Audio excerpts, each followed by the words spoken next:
Hi there, it's just Miss Fraser. Just wanting to give you a bit of an introduction to phonics in nursery and what teaching phonics to 3 and 4-year-olds might look like. Um, so I'll be covering what teaching phonics looks like in nursery and what the expectations are for us and what support you can then give your child at home for phonics. So first things first, in nursery we start at the very beginning, listening for sounds and words. The children are still learning to communicate down in nursery and they're learning all the time that words and sounds carry meaning. The games right at the very beginning of phonics teaching start here, and it's as simple as singing songs and rhymes and old nursery rhymes, just making children aware that they can move their mouth in different ways, they can use their voices differently, they can make different sounds, they can change their pitch and intonation. And these sounds could be anything, as I've mentioned, nursery rhymes and singing, could be animal noises, transport noises, Old MacDonald, the wheels on the bus, things like that. And the children will eventually become aware that their name carries sounds, and we learn the sound right at the very beginning of their name, their initial sound. And towards the end of the Easter term is when we really start to think about looking at read, write, ink and learning the first few sounds in set one of the phonics. It's usually done at this time of the year just because the children are more able to sit on the carpet for a prolonged period of time. Their awareness is a bit better than earlier on in the year. And we do it during snack time, before we eat, before we have milk. We sit down with our key groups, so a small amount of children on the carpet. It's a familiar group. The children feel comfortable talking within this group and with their key worker, so it's a nice, comfortable, safe setting for them to be learning in. It's not very formal, it's quite informal actually. As I've mentioned before, it's singing songs, playing games, whereas moving into reception, the read writing sessions become a bit more formal. It's just about thinking of the beginning sounds of each words and making that sound with our voices. Sometimes we do squeaky voices, sometimes we do deep voices. The children think it's hilarious, and that's what it's all about. It's all about the fun and the engagement, and for the children to develop that awareness that there can be a written symbol for the sounds we're making. So for each sound that we learn, we also look at the written letter, the picture and the rhyme that go with it. Read writing's great for this. There's a fun, colourful picture that goes with each letter, and it supports the children remembering it really in nursery. It is to help them write it, but for our children, when they see an apple, they automatically can remember the rhyme that goes along with it.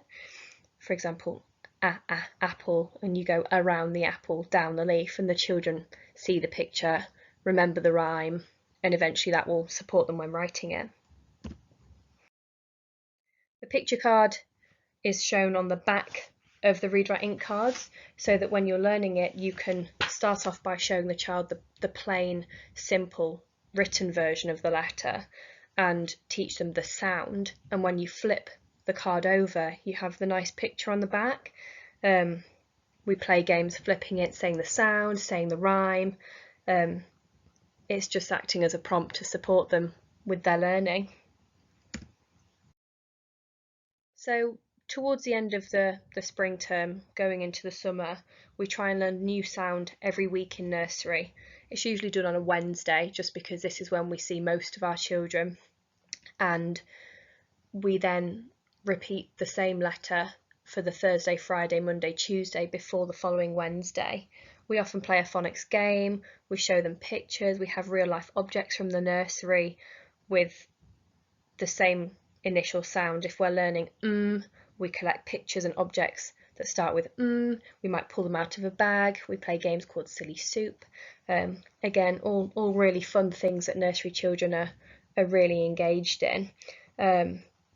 It's so important that the children learn the pure sound of the letter right from the very beginning, right from the very first time we teach it to them.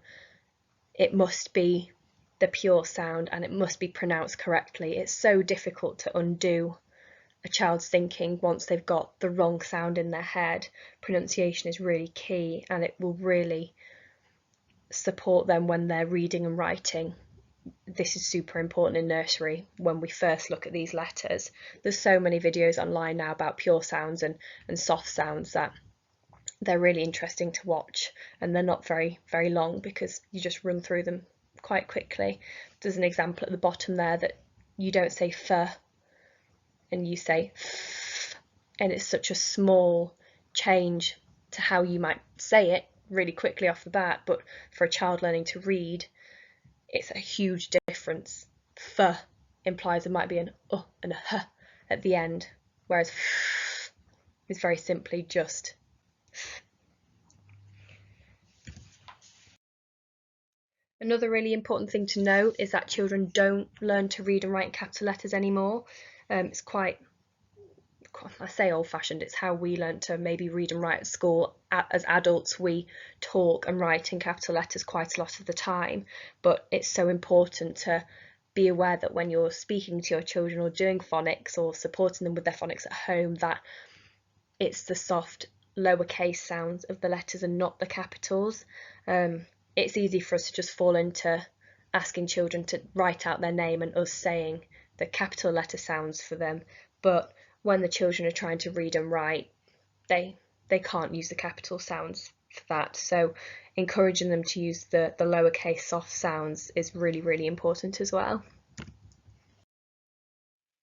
So the expectations in nursery, there aren't really expectations to teach read writing because that starts from reception as quite formal lessons and they do that daily. Whereas in nursery, as I've said, it's all about the awareness, the fun, the snappy, engaging sessions that we do for the nursery children and not making it overly complicated. Each sound is simple. We do one a week to try and push the children forward in their learning, but also not flood them with too much information. Some children may be ready to learn more, and that's what we look at in the spring and summer terms, supporting those children that are, and then showing more support to the children that perhaps aren't and are just learning and joining in with our snack time and phonics, and again just making them aware of sounds and moving their own mouths. So it's all a bit of an individual journey for children in nursery going into reception, but some may be ready to make marks to represent the sounds that they're saying, which is fantastic. Others may not, and that's all totally fine. As I've said, the expectations aren't really there. We are pushing the children individually. We expect different things from different children, but in terms of teaching phonics, that really starts when they move into reception. So how to support your child at home? There are loads of different websites, as I've said before, to support you helping your child as well as your child. The videos on saying the sounds are really interesting, so I'd definitely give those a watch. Read writing videos on YouTube, I'd definitely check that they're read writing approved or that the teachers doing them have the read writing logo in the corner, just so that you know that it's consistent with how we're teaching in school. Alpha blocks on BBC, the children love it for maths, but they also have a phonics section on their website which do the sounds exactly the same as read writing. It's read writing accredited, so that's another great one to watch, another crossover link there between maths and phonics. And Phonics Play is just a really simple website that you might want to look at for some easy games for the children. And Reading Eggs, a lot of children with the siblings will already know about Reading Eggs because they like looking at it as well, but again it's really good for the awareness of phonics and that development into reading. The most important thing for us though is reading at home, reading at nursery, just being exposed to text, and that's where the children learn that marks carry meaning and that you can make marks for what you're saying.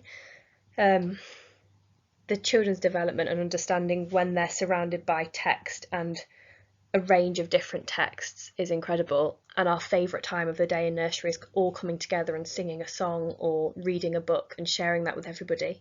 The children love it, they have so many ideas, they can join in with so many stories that they've heard before, and their understanding of phonics and how sounds link with words just develops from there. So if you have any more questions or you would like any more resources or links to anything, then please do let us know. But I hope that's given you a little insight into what goes on in nursery in terms of phonics. And thank you for listening.